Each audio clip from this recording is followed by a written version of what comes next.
So I've just finished work, and what do I see? Jagex have released a blog post for the new Desert Treasure 2 quest, and really there's so much stuff I actually wanted to cover in this around sort of potential rewards that could be given from the bosses, talking about the new ancient curses that they're looking to implement. And ultimately, I don't have a lot of time to actually go into this. I mean, I think I'll just do this video as a bit of a ramble. Those type of videos that have been sort of made popular by Sebe, and I saw the solo mission video, which kind of, I guess, sort of inspired me and spurred me on to make this video.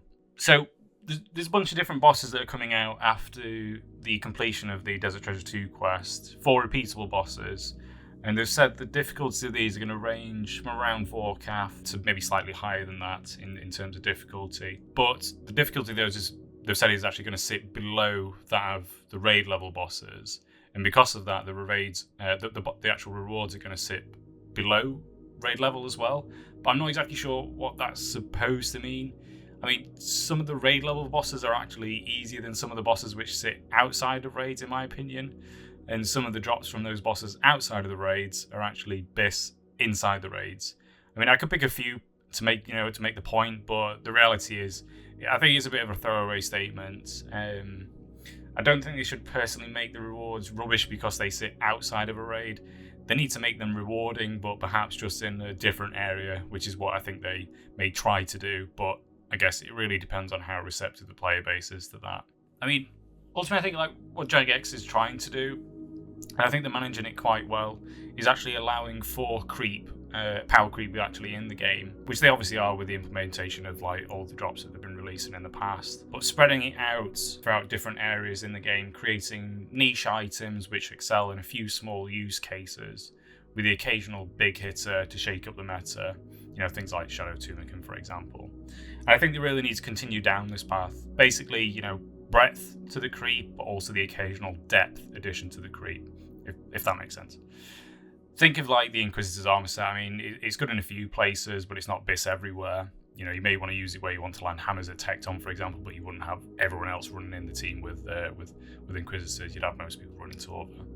Torva's good in most places, but it's not BIS in a few small use cases. Nightmare, for example. I mean, I wanted to go into this a lot more detail in a future video, and I'm definitely going to get some backlash for saying this, but ultimately I think the player base really, really needs to come to terms with the fact that power creep is a necessity for any MMO like Oldschool Runescape, and it's really one of the methods and mechanisms that Jagex, and really any other MMO, try to use to keep the game fresh and retain the active player base that they actually have already. Obviously this needs to be managed, swing additions like the Ancient Curse is what they had in pre-EOC and RuneScape 2, 3, whatever you want to call it, which really, really changed the meta. I think it's just too much of a change, too much of that step change. I mean, you could just look at some of the graphs of the player count over the last 5 years. Ultimately, Oldschool RuneScape isn't growing, and this is really noticeable when trying to form groups for some of the older content. And when I say older content, it's not really old content, but things like Chambers of Xeric and Theatre of Blood. With the release of Tombs of Amaska, it's really, really been successful. There's been loads of people that have got actually into the content, and I suppose it's basically spread the player base out over a much wider area, and even though the player base count has stayed the same, so it's much harder to find those teams now. Well, that's what it feels like for me, at least. Let me know what you think. But I'm going way off topic here, but the point I'm trying to make is that, as people are getting older, and if the game just, that they're playing for years and years and then just stays the same, it's going to stagnate, and that player base is going to be dwindling. They need to really keep the game, refreshed and exciting to retain that player base, as well as obviously trying to use these opportunities to market the game and bring new players into it. I mean, that's what they're obviously going to try and do a lot when the new skill comes out, and obviously when there's new massive additions to this game. There's there's people like myself that will be throwing videos out. There's other people that will be throwing videos out. It's obviously going to attract maybe potentially new players to the game, as well as returning players, and obviously keeping the people actually playing the game sort of informed, I guess.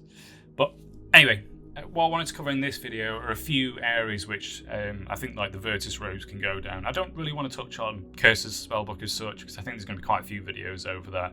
I think it's probably a bit of a poison chalice to cover, in that Yeah, I think there's everyone has their own opinions about stuff, and I think that's, in the RuneScape community, it's quite varied in what people want added to the game. There's a lot of nostalgia aspects in terms of, people love Turmoil, for example, they love Soul Splits, but, on the opposite end of that spectrum, there's other people that absolutely hate Turmoil and hate Soul Split, and I think they were great in some aspects, but in reality, it's not fun to play against when, for example, you can't afford to spend 300 mil investing into getting 95 prayer. If you're relatively new to the game and you're just facing up someone again in PvP that's using Turmoil and Soul Split, and you're sitting with Piety and Smite, it's not really a fun game experience, is it? So I think they really need to balance things out. I don't think they'll be going into some sort of a skilling update that's kind of I think that's probably content for another time. But I think they'll probably end up focusing on this with combat styles, so probably heavily magic focused, I guess. But anyway, I'm going off topic again. So Virtus Robes, I think there's a few different things they could go down with this, and obviously they want to keep in theme with the Ancient Spellbook, given though it's got heavy ties, with the quest line to that, and for the armor set itself, with the likes originally was from Nexus Drop Table with obviously Torva and Pernix when it was originally released, and now I think it was polled originally with Virtus to drop, but then there was a load of backlash, so then that got changed to Torva, and they said they'd release it at another time. So I guess now's that time, really. I think they've said they want to keep the rewards somewhat below that of the raid level ones. I don't necessarily think that's the right approach, mainly because you can get an occult necklace which gives you 10% magic damage bonus compared to 3 armor pieces from Chambers of Xeric for the ancestral set, which will give you 2/2/2 and loads of magic accuracy. I don't know, it's a bit of an odd one. I think some areas that they could potentially go into, one that I suggested ages ago actually, which I didn't really get any traction, I guess. They could potentially add additional effects to the Ancient Spell, which I guess they've already tried doing with the Ancient Scepter. I guess it's increasing the amount of heals that you get back from Blood Barrage, increasing the number of ticks for a number of hit splats for Smoke Barrage, and then increasing the freeze duration, for example. I think they've mostly got that covered, so they've really got to try and branch out of those areas and think, do we just go for the more damage route, which is, it feels a little bit one-dimensional to do that, and then I guess you've got to really try and balance that with the likes of the powered staffs that are in the game, like Tunic and Shadow, which is just obviously a massive hitter and a massive DPS increase over the next ones beneath it. And then it's a case of does that then completely devalue those other items?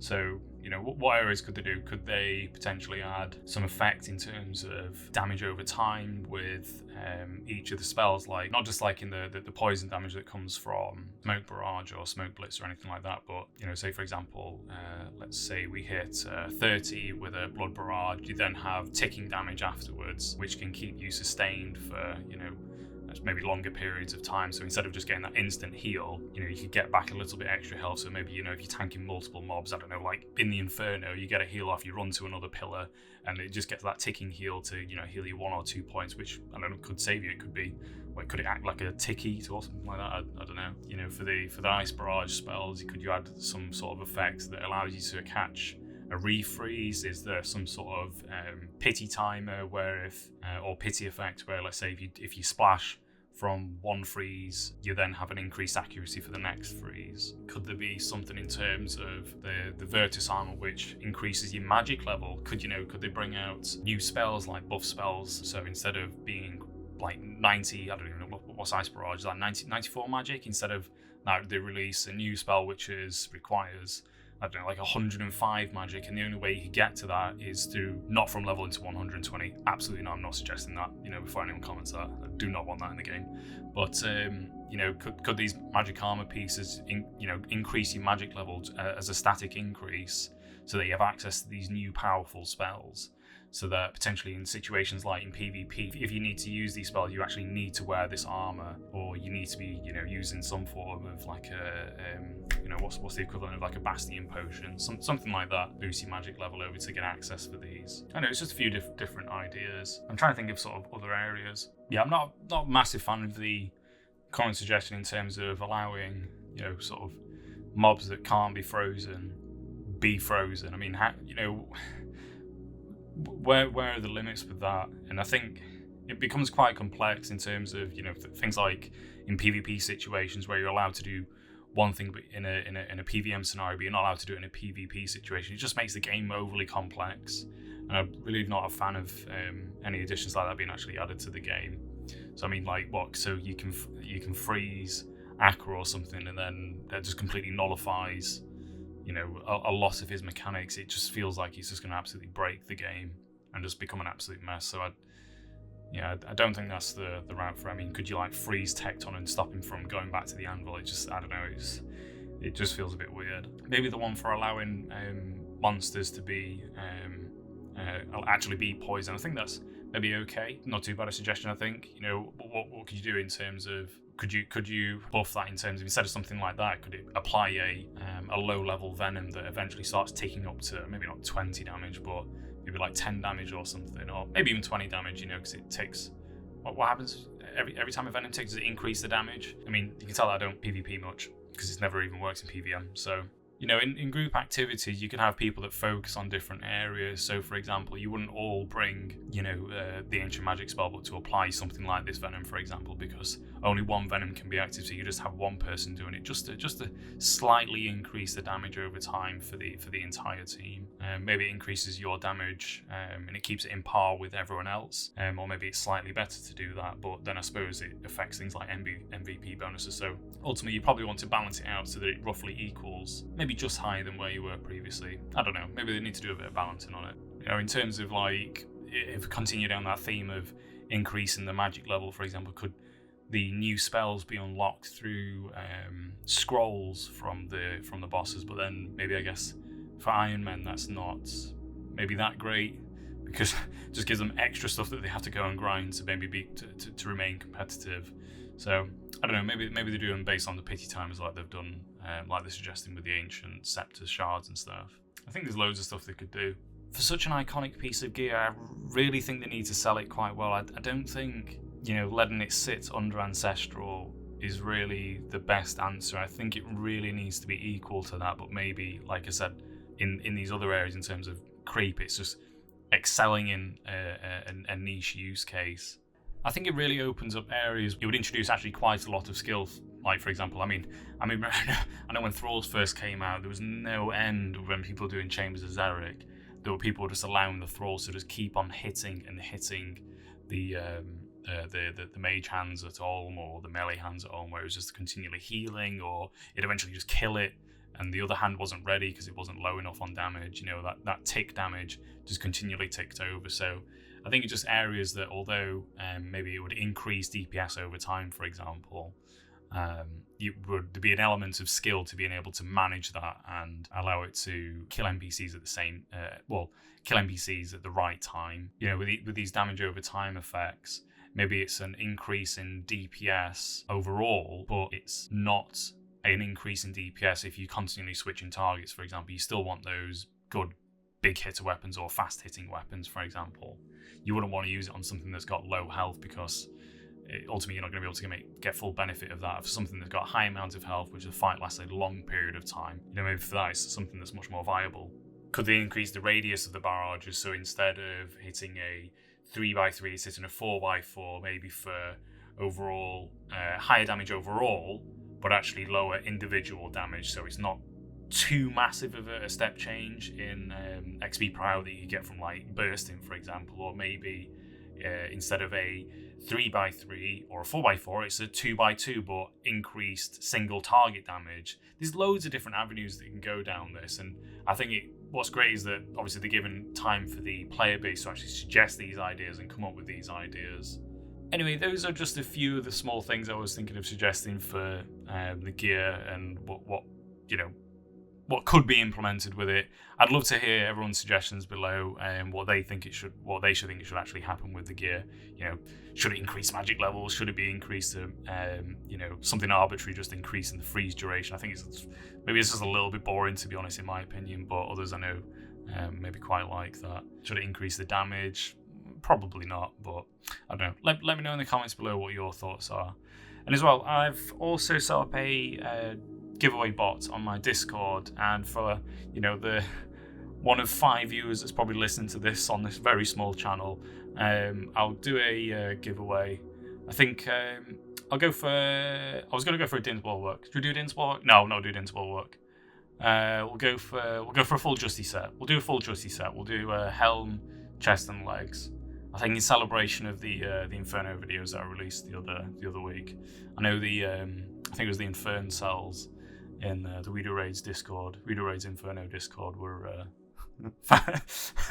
not very appreciative of my content that I released. I did have quite a bit of fun reading those comments. Anyway, I've left a link to the Discord in the description below. All you need to do to get into the giveaways is just react to the actual individual giveaway, and hopefully, maybe you're lucky and you get all 3. But all I ask for is that you like the video, and if you are a winner, show me that you like the video, and you will get the drop. I think I'll just put like a 2-week timer on that. So yeah, anyway, see you in the next one, guys.